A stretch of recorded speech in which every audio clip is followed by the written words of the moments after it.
Hello and welcome to this Taxed and Wasted Podcast Extra. Here you can listen to our entire conversation with Amanda Stoker. Please enjoy.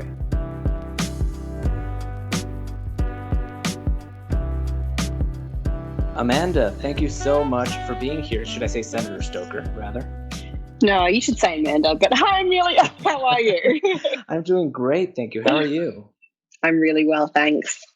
Oh, yeah, I'm so glad to hear it. I was very, very happy when you agreed to come on the podcast, because the first thing that you said is, I'm happy to do it, but I just don't want to talk about coronavirus, which is great because there's so much more happening in the world, and it seems like that's all we're hearing about. So I'm right there with you.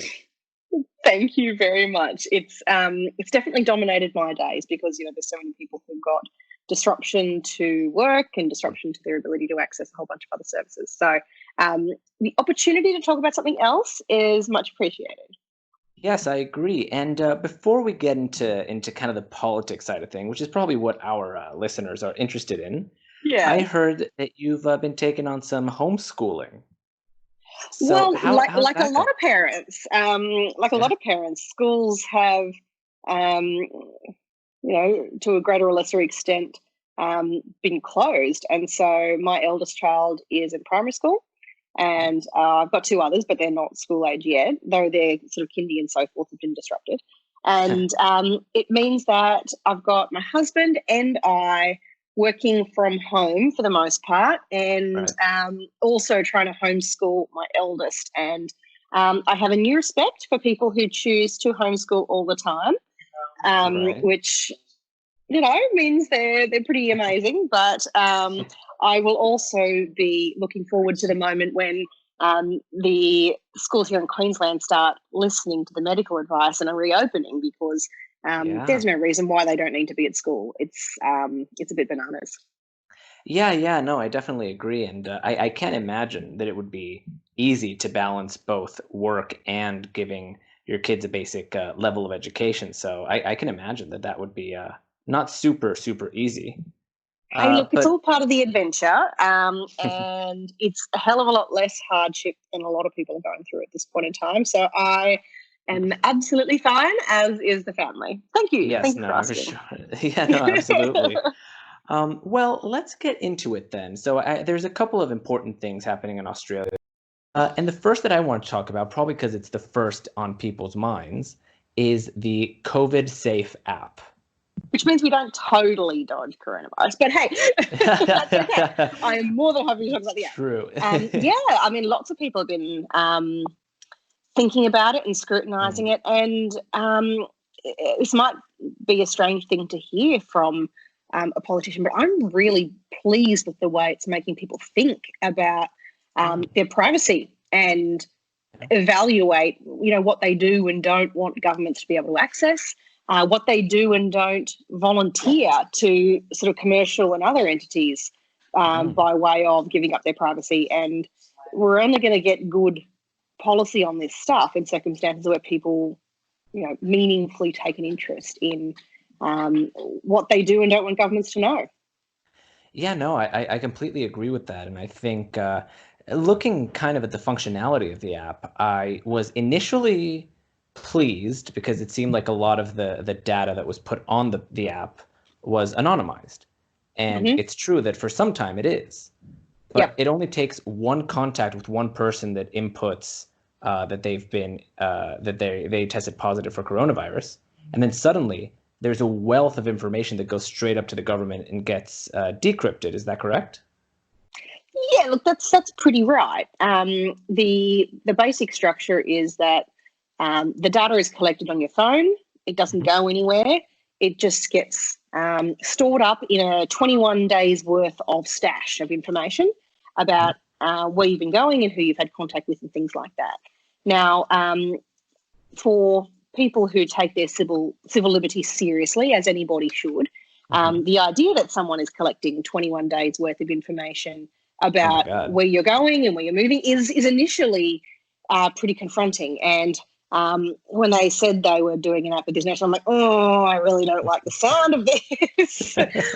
And then a bunch of members of parliament, myself included, started saying, well, I get that you're saying this is necessary for us to be able to relax restrictions, but we need to have a whole bunch of protections in there to be able to make it something that doesn't represent an enormous encroachment on people's,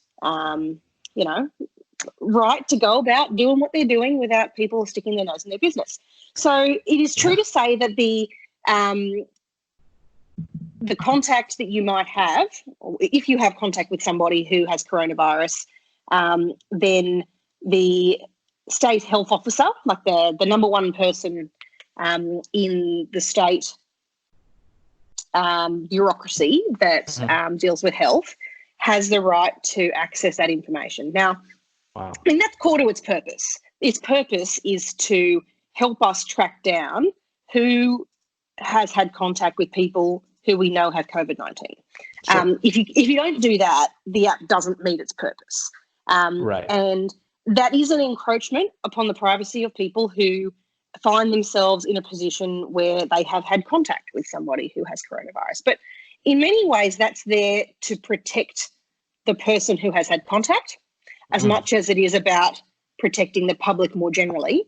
And so there is a benefit to the individual that comes from a decision to download this app, as much as there is a benefit to the wider public from their sacrifice of that information, because it is privacy that is being sacrificed. And there is also the benefit that comes from us being able to reduce the restrictions that we currently face in our ability to get around and interact with the people that we love and whose company we enjoy. If we want to be able to get back to work, if we want an economy that's able to start the process of rebuilding and refiring, then we've got to find ways to manage this risk.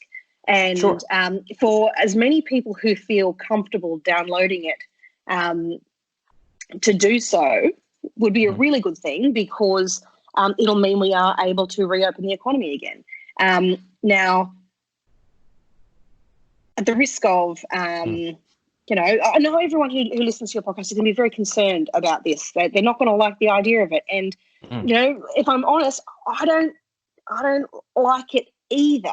Right. But we have... Have you downloaded it? Yeah, I have. And only after I found that the ministers responsible took on board a lot of the complaints that people like me had made about the need to properly protect that privacy. So this has more privacy protection than any app that has ever been produced by a government in this country. And on the analysis of many, it's better than the security you get on any sort of privately run app either. So that should give us some reassurance. Sure. And on the privacy, I suppose it's true what you say.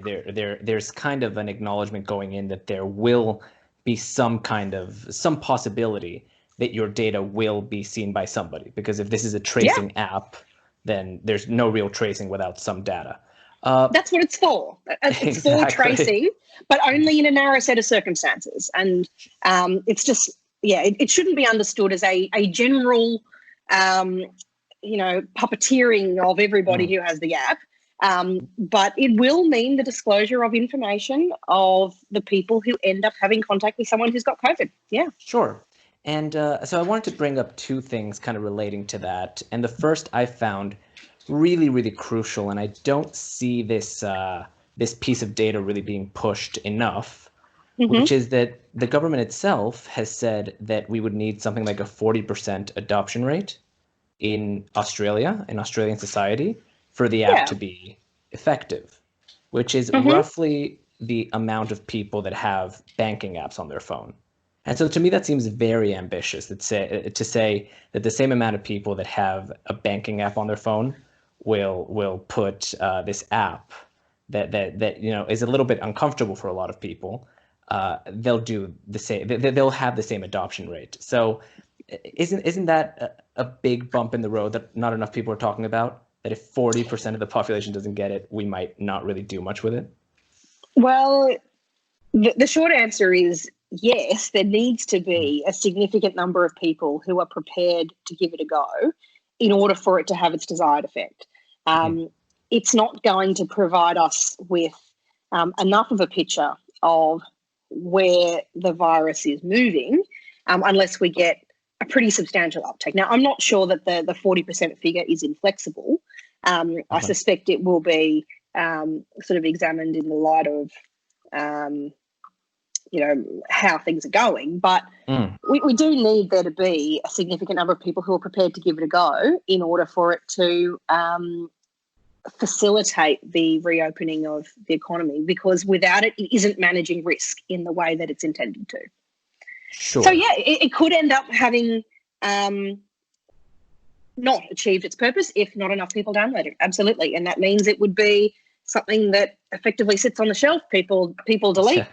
No information gets accessed, and we all go on with our lives. But the protections that are in place with the app, I think, would mean that you don't find that there is information being collected and disclosed in circumstances where we didn't reach the threshold for it to be a meaningful means of tracking the movement of the virus. Fair enough. And so that brings me to my second point, because we were talking about privacy. And I agree that a lot of the privacy safeguards are adequate, considering that this is an app for what I said before. I mean, there's an understanding that this is an app that is made for tracing.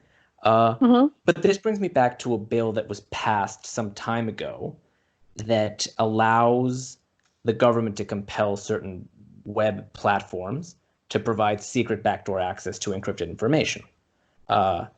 So would there be anything stopping the government from doing this to the Digital Transformation Agency, demanding a backdoor and being able to access this encrypted information? Look, I'm assured that this is to be exempted from those arrangements.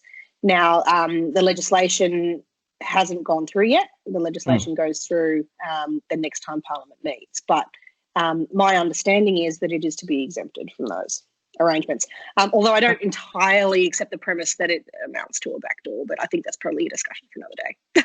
Yeah, fair enough.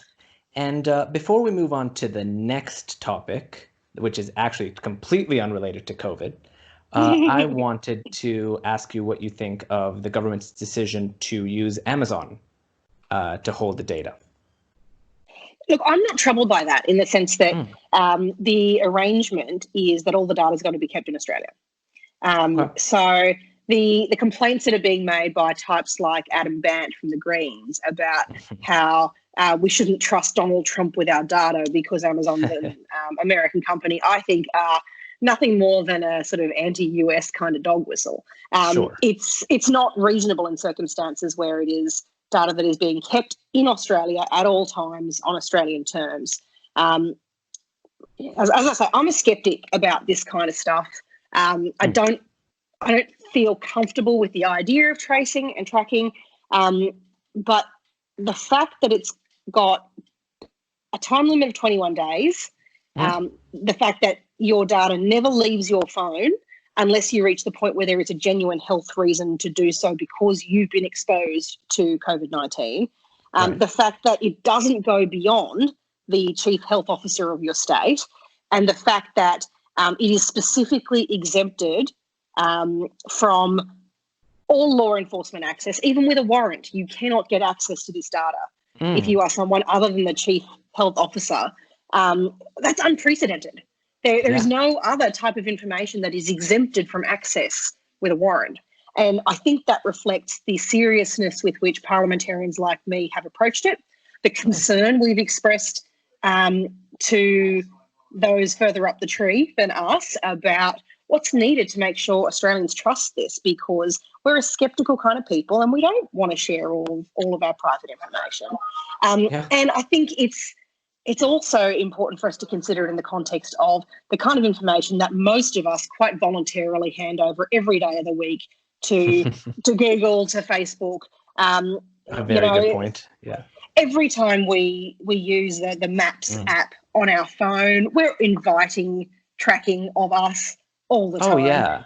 Have you been to history.google.com ever? No, I haven't. Oh, it's trippy.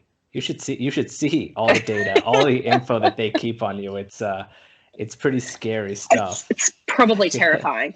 Yeah. But it's true. I mean, we depend on digital technologies for these kinds of things all the time.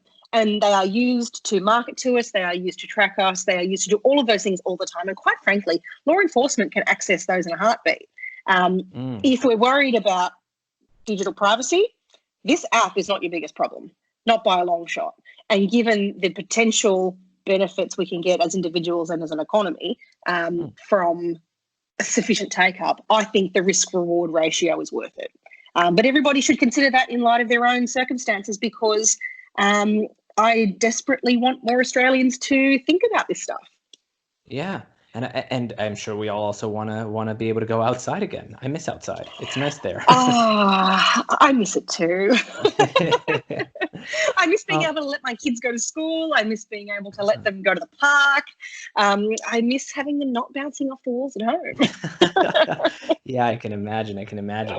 Okay, well, moving on to the second topic that I want to talk to you about. The ACCC is about to implement something that we here at the Australian Taxpayers Alliance find very problematic, where they're going to compel platforms such as Facebook and Google to share ad revenue with certain corporate media outlets. So the argument basically goes, these media outlets are putting out content that is not generating as much ad revenue as it used to, but Facebook and Google are benefiting from having that content on their platforms, and they're making money off its presence there, and so there should be some kind of exchange there. So I'll go into it in a little second, but do you want to kind of give your impressions on this proposed regulation? Yeah, it is a really tricky issue, and I'm pretty sympathetic to your point of view. The ACCC is one of those bureaucracies that says that it's about competition and about the market, but seems to like regulation an awful lot. And so I'm always a little bit skeptical about what they've got to say. I can see that there is a problem with the Facebooks and Googles and the like having an awful lot of market power. They really do. But I'm disinclined to run a protection racket for inefficient media businesses. And I'm also disinclined to have government orders for one business to pay another for services for a fee, whether centrally set or not. I'm very uncomfortable with that, and I don't think it is something that sits easily with my enthusiasm for the free market. There is a problem with competition in this area, I think. And there are significant barriers to entry at present, and all of those things should resonate in competition law. There's difficulties in applying that in circumstances where these are foreign companies that don't really want to have an awful lot to do with Australian authorities.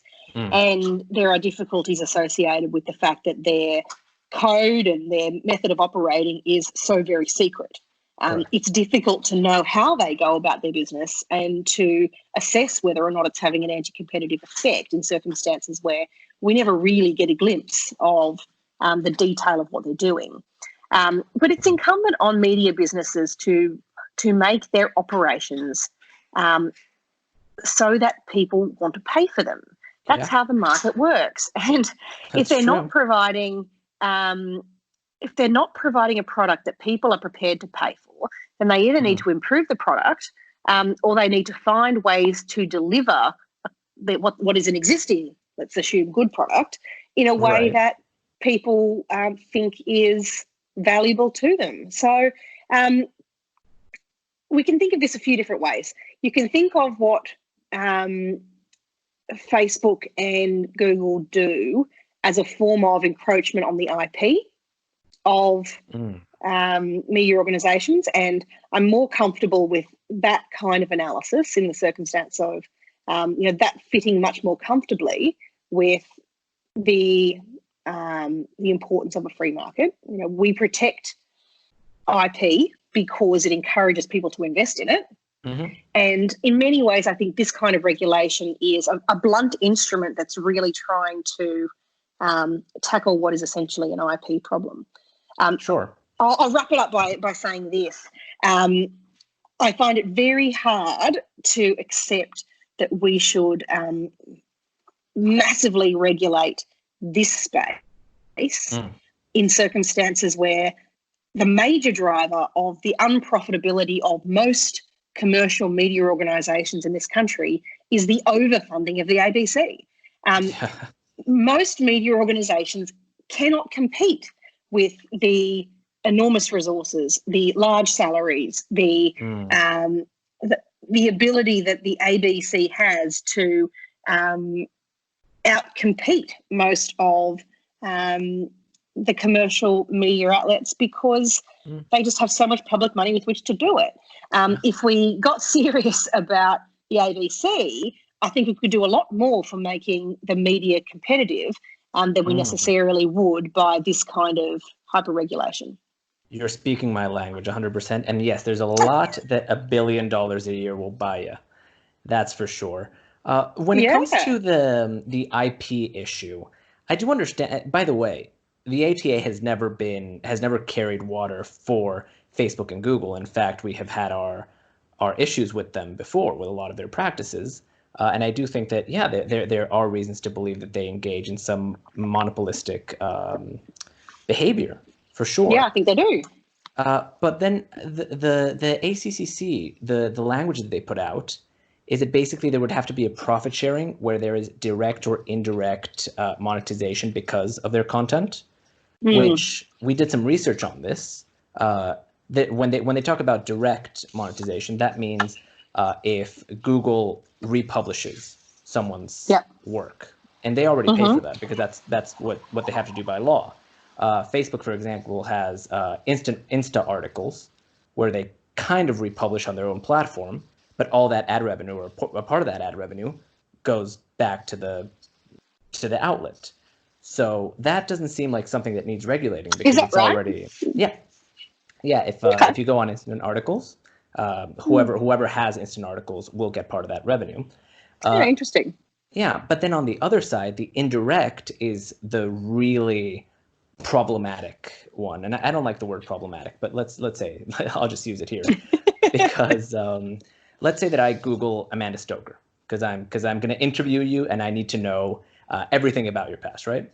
And the first three articles, the first three results are actually news articles. Before your Wikipedia page, we have something from The Guardian, SBS, and ABC. Wow. That would be considered. You're only going to read horrible things about me. Yeah, that's true. Maybe the Australian as well. So it's flattering. But if we have those three results, those would be considered indirectly providing a profit to Google because that search is monetized for them. So even if I don't click on those sites and just go directly to your Wikipedia page, then there would have to be a profit sharing of that Google search just because those outlets were shown. And that to me seems bananas. It seems like a big stretch to say that they are generating content. I mean, do you have any thoughts on that? Yeah, I think that's an overreach. There's no content really that is being provided to you by Google simply by providing you the option of going to a website. I'm not comfortable with that. And that's the essence of their business in the sense of, to the consumer and what they do. You run a search, you get information. But direct is not as hard to stomach as indirect. Indirect is pretty uncomfortable. Yes, it is. And it's also, I mean, it seems to me a benefit, actually, a net benefit to the outlet if they're showing up on Google results because there's so many of them, they'll probably get more traffic. So I'm not sure even how the logic serves that there's revenue being taken from them. It's quite right. Lots of businesses and organisations pay a fortune to come up in the results. Exactly. You know, and now you're going to start penalising Google for providing that stuff. I mean, I think that's an overreach, and it probably suggests that it's not the right way to solve the problem. Yeah, I agree with you 100%. Well, Amanda, I think that is all that has to be said for today. We really, really appreciate you taking the time to talk to us, and we hope to have you on again soon. Hey, it's a joy. Thank you very much, and keep up the great work. The OTA do a good job. Oh, thank you so much. Bye-bye. All the best. Bye.